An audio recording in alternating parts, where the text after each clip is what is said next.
I once drove over a bridge up in northern Nebraska where there's a lot of rivers, there's a lot of sand, a lot of trees, very pretty country. Long pine, look it up. They got a fantastic creek that goes through this little area where there's a bunch of cabins on it, and you can just listen to the babbling brook. It's very magical. Not a lot of places though up there. Not a lot of opportunity to own a place on this river, unfortunately, but it's beautiful. I was up in that area, and I drove over this bridge, and there was a fishing line tied to the railing, and it was thrashing back and forth. So I stopped the car, and I went over and I pulled on the line, and a massive snapping turtle emerged. I'm talking huge. And I had no choice. I had to save it. So I cut the line and I freed the prehistoric beast. It then dove down and disappeared. It didn't even thank me. Like I wanted a thank, like an acknowledgement. It didn't even poke its head back up to give me a head nod like, what's up? Like, thank you. You know, like, thanks, brother. Now you bust get. Get before old man river catches wind, you free to soup. But it's probably a good thing that animals can't talk, because if they could, they would be very annoying.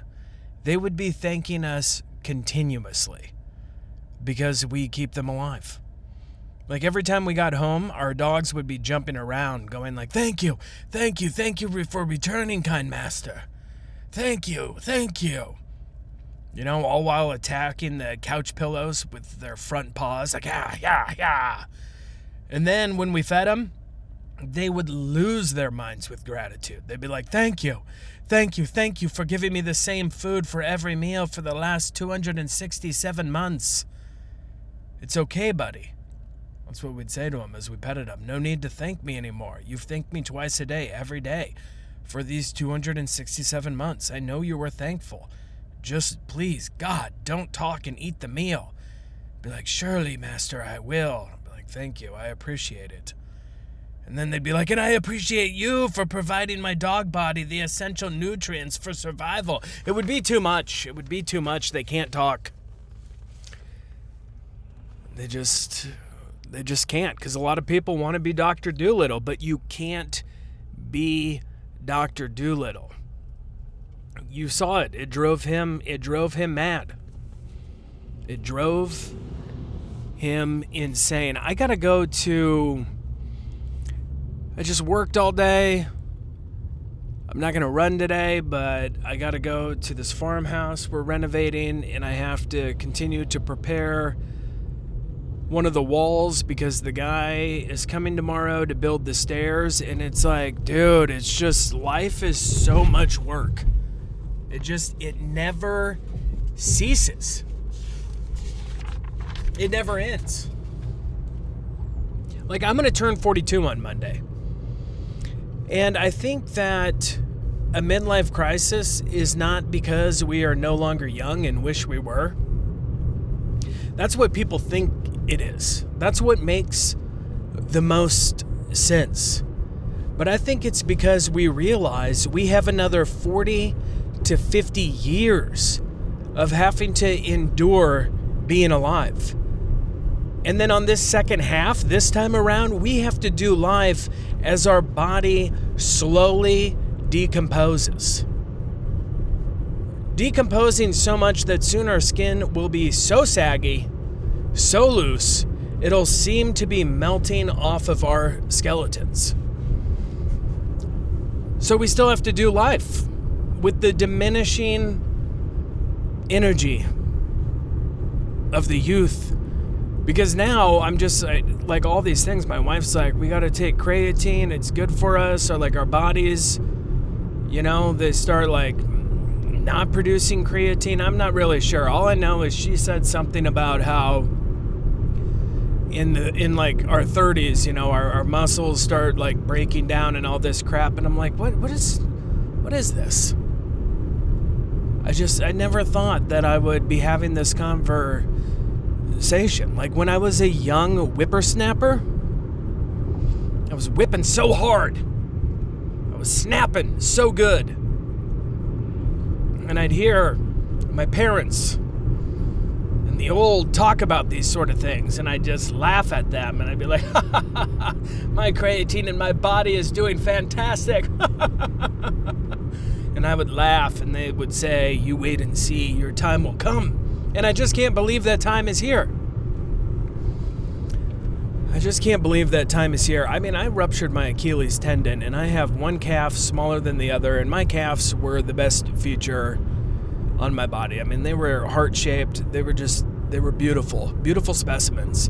And now one of them is just disfigured and small, and I don't even want people to look at it when I'm wear shorts. When I start walking away from someone I was talking to, I realize that they're probably looking at my calves, and I turn around and I'm like, don't look at me! And then I just shimmy really fast into a shadow. Hide there till they're gone, and then I come back out into the light. Just full of shame at my small, puny calf. I've been doing a lot of things, because they told, like, other guys that ruptured their Achilles tendon, when I had done it, they were like, yeah, man, your calf will never be the same. It'll be real small like this. And then they'd show me and be like, good God, don't show me that. Almost lost my lunch, almost vomited all over myself. And now I'm that. Now I make people vomit. But I was like, I'll show them. I will rebuild my calf muscle, and it'll be as beautiful as before. But it's not working, so I don't know what happens in there. Something tragic. I mean, it is absolutely a tragic thing that happens inside the calf structure to where it can't rebuild. But you got to stay healthy. You really do. It's tough. I know it's tough, but you can do it. I believe in you. Just every day. You got to do it. You can't get crotchety. You got to be able to squat down, get on your knees, stand up quick to a football stance. You got to do these things. The longer, the better. I was at a gas station in the middle of nowhere not too long ago, and the clerk, he had a skullet, long, straggly hair, very greasy, sweaty. He had a beard full of dandruff, covered in dandruff. I mean, dude, I get missing dandruff in your hair, but when it's on your face, you have a mirror, you have windows. Somewhere you are catching your reflection. I mean, if dandruff is a problem on your face hair, shave it. This guy did not care. And anyways, I just asked him, I'm like, hey man, you having a good day? And he said he'd be a lot better off if women hadn't got too big for their britches. That's what he said. And I was like, what? I'm like, your wife gained weight and her pants no longer fit? And he said, no, she's always been large and can't wear pants, ever. And he said it like that, real stern. I was like, what the hell? And then he goes, no, all women have got too big for their britches, and we need to put some rules back in place. And I wanted to be like, take me to your house, show me where you live. If you don't, I will follow you, and I will find the women that you have held captive in your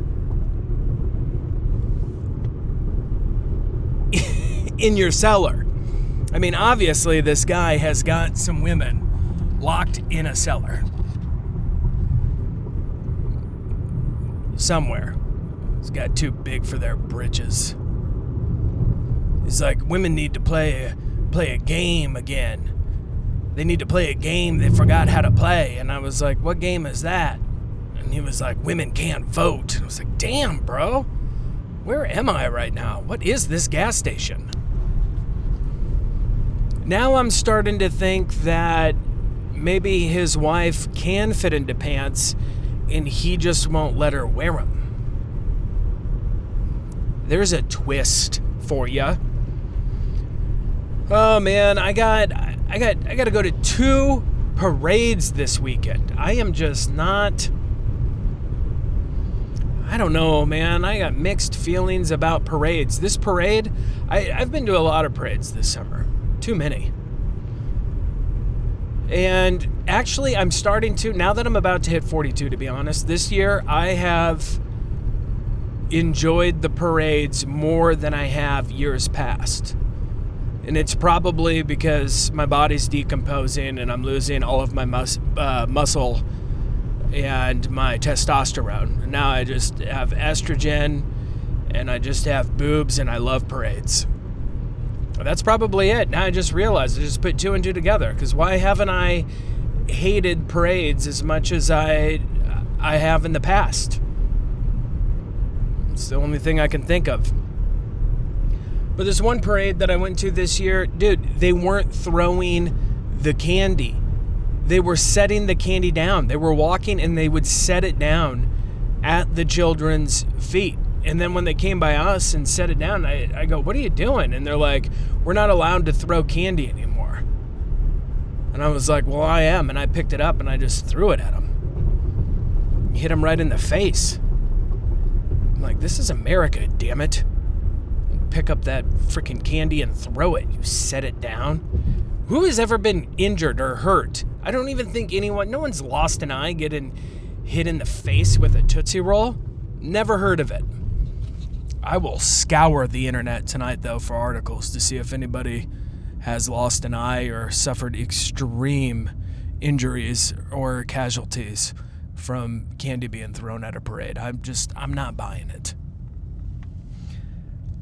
I'm not buying it at all. It's just so hot, dude. That's why I never really liked parades before. It's so hot. It's 100 degrees. You're sitting there in the smoldering heat. People are just walking slow. So many fire trucks making tons of noise. And the only thing that's cool is the band. I love the drums. If I could go back in time, I would clog, play the saxophone, and play the drums in a parade. I would. It's too much, though. 2 parades. I'm going to be worn out, man. Going to the Miller Days parade on Sunday. That's where I grew up, man. That's where I grew up. One time when I was a kid, I bought fart spray. They had fart spray at this was like an insane time. Like, you could buy at the parade when I was a kid, like tasers, like brass knuckles, fart spray. I bought fart spray in a can. They probably still make it somewhere. Dude, this stuff was the nastiest. I think it was real shit. I really do. I think because it stuck and it smelled for so long. It had to be. And I sprayed it on my friend when we were in the car. His mom lost his mind. I vomited. I puked when we got out of the car. It smelled that bad. But yeah, then one of the neighbor boys, they bought, and he was older by a couple years, he bought a taser at Miller Days. And he was chasing me and these other kids with the taser as we were trying to ride our bikes. And freaking hits me with the taser. And it wasn't that powerful, but guess what? It hurt quite a bit. Just nicked my thigh. Right now I got this guy, he's driving a muscle car, a Camaro, all white, just right on my buttocks as I'm going on this, and he just swerved in and out of me. Real Nicolas Cage over here. Real Gone in 60 Seconds. Kind of tough guy when you got Vin Diesel. So we'll be hitting that up. Doing the parade thing. They better throw the candy, though. I won't be able to handle it if they don't. We gotta toughen these kids up. They're already so soft and so doughy.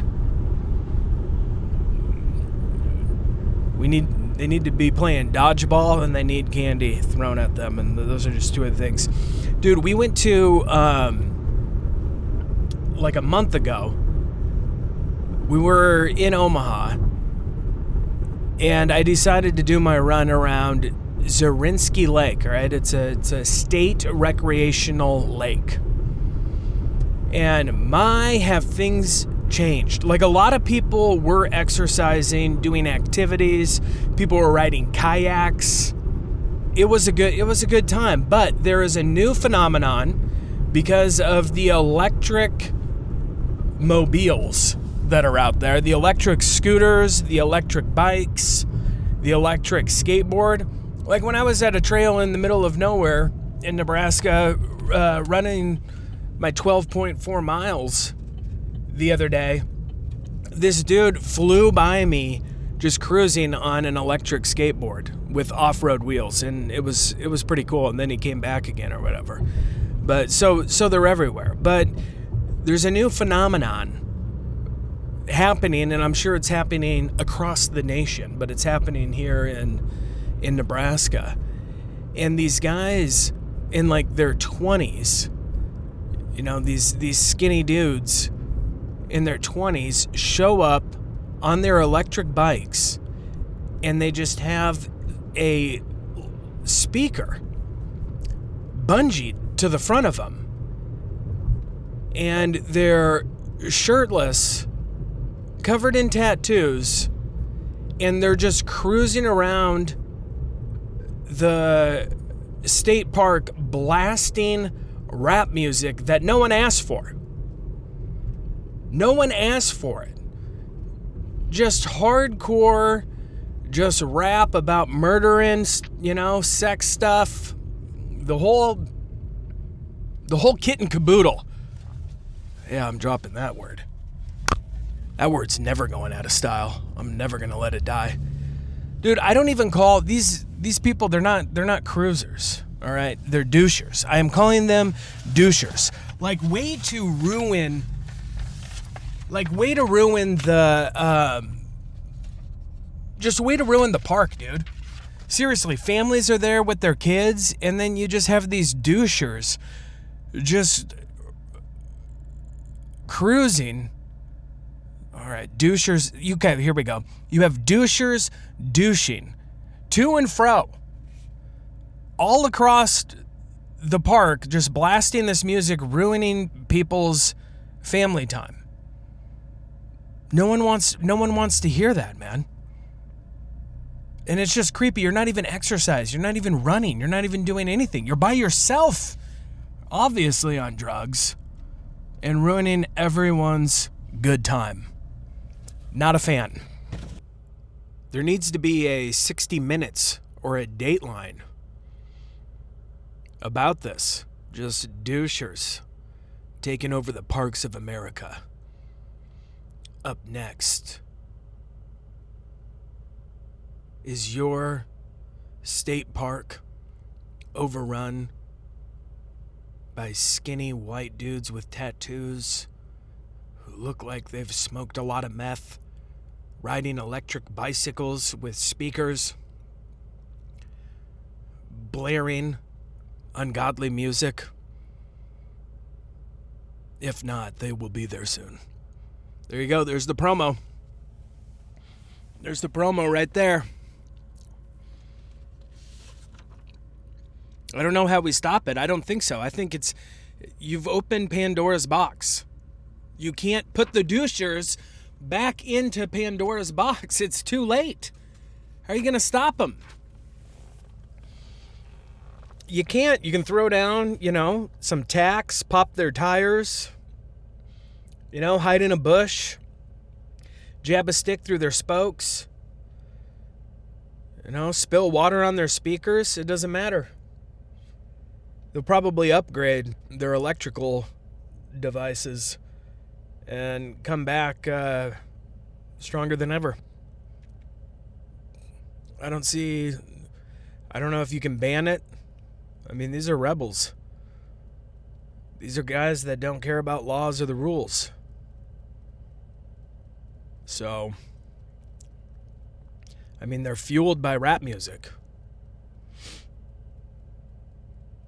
There's no telling what they're capable of. So all we can do is make fun of them. And that's it.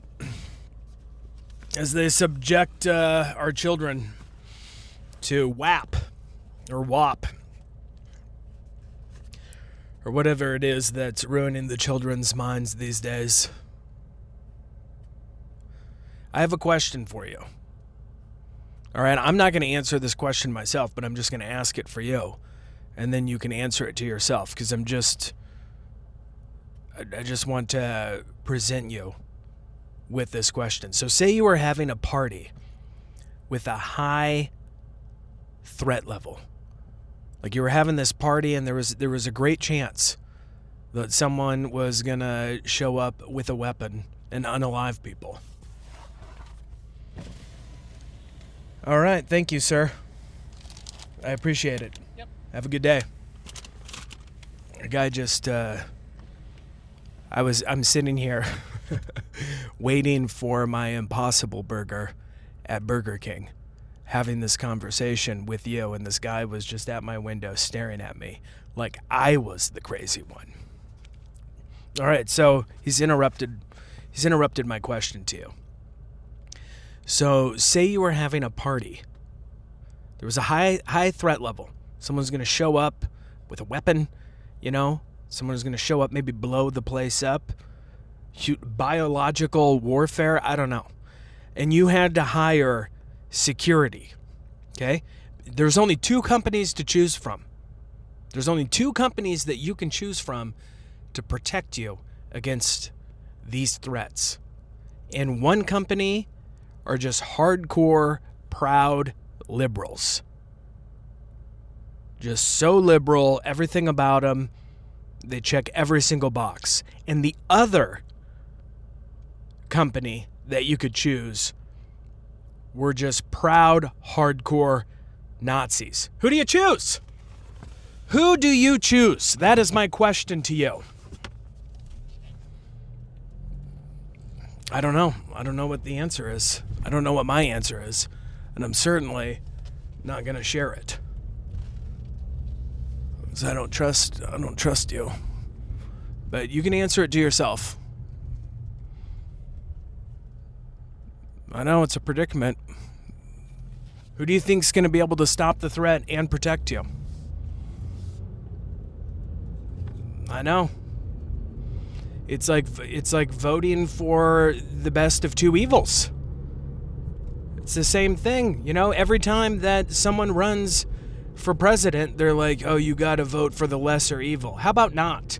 How about we just get someone in there who isn't so incredibly old and who isn't very evil at all? Wouldn't that be great? Because now we had Joe Biden, who is essentially just freaking weekend at Bernie's. The oldest person of all time. Never even seen a person that old except when I've been at hospice visiting people. And now, President Trump's 79, his ankles straight up cankles. He's going so hard at 79, working so hard. It's insane. And he's just got elephant ankles now. It's not good. Not good. We just need someone who isn't that evil and is young. Choose for the lesser of 2 evils. They're still making you vote for an evil. You realize that, right? They're still making you compromise. No matter who you are, they're still making you compromise your values and your morals. And I, for one, say it's not fair. You know what's absolutely insane? My wife and kid, they wanted Runza. Runza doesn't have a Impossible Burger or a burger without meat. Because I don't eat meat because I don't like it. And it just doesn't sit well with me. All right? It doesn't digest very well. And so I had to go there, but I love Runza's fries. So I got a fry and I went through the drive-thru at Burger King eating Runza fries, ordering a burger. They were probably like, this guy is on his way to being 300 pounds. Soon he'll have to wash his back with a rag on a stick because he will be so large. I'm just eating fast food while ordering more fast food. Welcome to America.